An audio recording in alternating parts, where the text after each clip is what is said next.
Huawei Mate 20 Pro sold out during first round of sale on Amazon. Huawei has announced that Huawei Mate 20 Pro, touted in the media reports as the king of smartphones, has sold out completely during the first round of sale on Amazon.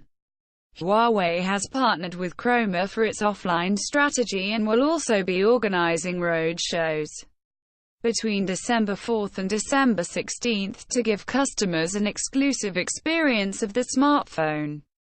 OnePlus 5G phone to be among the first with a Snapdragon 855. OnePlus has announced that their unnamed 2019 flagship will be among the first smartphones to use the Snapdragon 855 chipset, with help from UK-based carrier E. It would also be Europe's first 5G phone.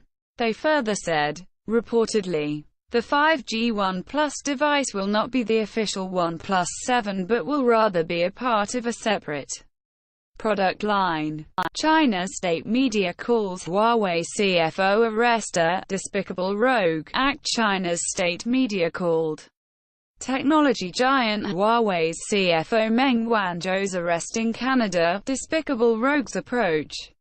Obviously, Washington is resorting to a despicable rogue's approach as it cannot stop Huawei's 5G advance in the market, newspaper Global Times said.